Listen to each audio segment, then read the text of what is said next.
European രാജ്യങ്ങളുടെ വ്യോമപാത ഒഴിവാക്കിയാണ് അദ്ദേഹം മെഡിറ്ററേനിയൻ സമുദ്രത്തിന് മുകളിലൂടെയാണ് അദ്ദേഹത്തിന് വിമാനം പോയത്. അതിൻ്റെ കാരണം എന്ന് വെച്ചാൽ അദ്ദേഹത്തിനെതിരെ ഇൻ്റർനാഷണൽ ക്രിമിനൽ കോർട്ടിൻ്റെ അറസ്റ്റ് വാറണ്ട് നിലനിൽക്കെ, യുദ്ധക്കുറ്റത്തിനുള്ള അറസ്റ്റ് വാറണ്ട് നിലനിൽക്കെ അവർ ആ വ്യോമപാത അനുവദിക്കാത്തതുകൊണ്ടാണ്.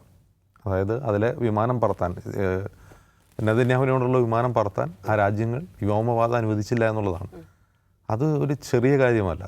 ഞങ്ങളുടെ വ്യോമപാതയിലൂടെ നെതന്യാഹു പറക്കണ്ട എന്ന് ചില യൂറോപ്യൻ രാജ്യങ്ങളെങ്കിലും, എസ്പെഷ്യലി സ്പെയിൻ പോലുള്ള രാജ്യങ്ങൾ തീരുമാനിക്കുക എന്ന് പറഞ്ഞാൽ അത് ചെറിയ കാര്യമല്ല.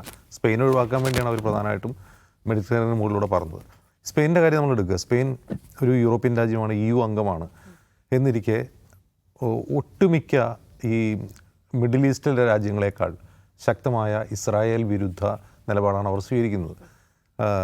നെതന്യാഹുവിനെ ഏറ്റവും കൂടുതൽ വിമർശിക്കുന്ന ഒരു രാജ്യമേതാണെന്ന് ചോദിച്ചാൽ അത് സ്പെയിനാണ്. അവിടുത്തെ പ്രധാനമന്ത്രി പെഡ്രോ സാഞ്ചസ് ആണ് എന്ന് നമുക്ക് കാണാൻ കഴിയും.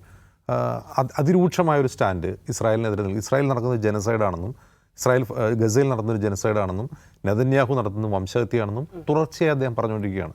എന്ന് മാത്രമല്ല, നമുക്ക് ഈ അടുത്തിടെ ശ്രദ്ധിക്കുക, ഇപ്പോൾ ഒരു സുമൂത് ഫ്ലോട്ടില വരുന്നുണ്ട്. 50ഓളം യാട്ടുകളാണ് അതിലുള്ളത്.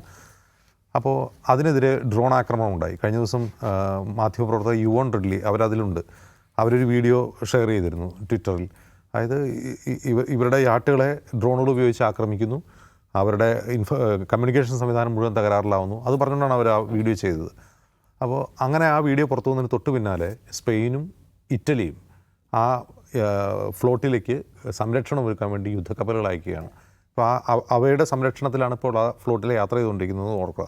അത് ഇസ്രായേലിന് ഇനി അതിനെ ആക്രമിക്കാൻ കഴിയില്ല എന്നുള്ളതാണ് അതിൻ്റെ പ്രധാനപ്പെട്ട കാര്യം. പക്ഷേ ആ യുദ്ധക്കപ്പലുകൾക്ക് ഒരിക്കലും ഇസ്രായേലിൻ്റെ ഇൻ്റർനാഷണൽ വാട്ടറിലേക്ക്, സമുദ്രാതിർത്തിയിലേക്ക് കയറാൻ കഴിയില്ല എന്നുള്ളത് മറ്റൊരു കാര്യം. പക്ഷേ അതുവരെ അവരതിനെ അനുഗമിക്കുമെന്ന് ഉറപ്പായി കഴിഞ്ഞിട്ടുണ്ട്.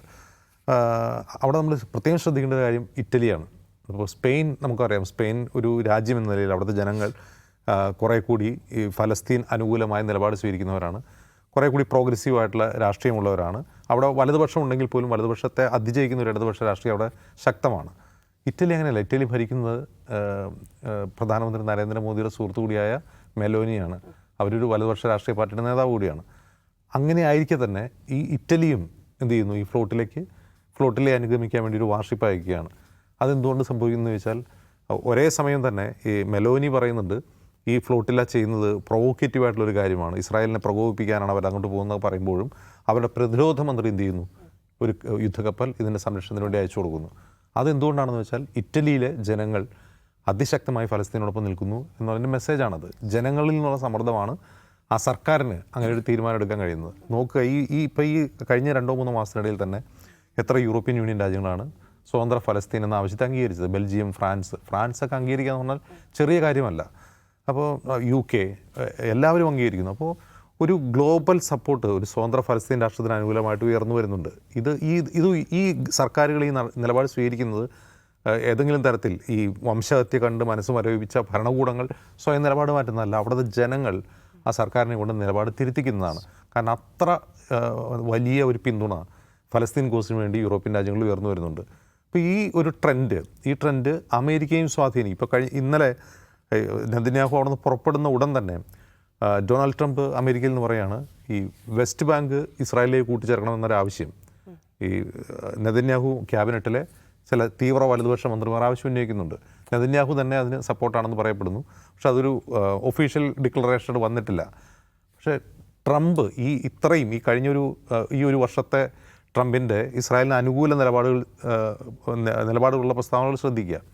ഒരു കാരണവശാലും ഞങ്ങളത് അനുവദിക്കില്ല എന്ന് നെതന്യാഹുവിനെ വാൺ ചെയ്യുകയാണ്. നെതന്യാഹു ഫ്ലൈറ്റിൽ പറന്നുകൊണ്ടിരിക്കെ ഡൊണാൾഡ് ട്രംപ്. അപ്പോൾ ഈ ഒരു മാറ്റം ദൃശ്യമാണ്. അത് ഇൻ്റർനാഷണൽ പൊളിറ്റിക്സിൽ ദൃശ്യമാണ്, ഡിപ്ലോമസിയിൽ ദൃശ്യമാണ്, രാജ്യങ്ങളുടെ നിലപാടിൽ ദൃശ്യമാണ്.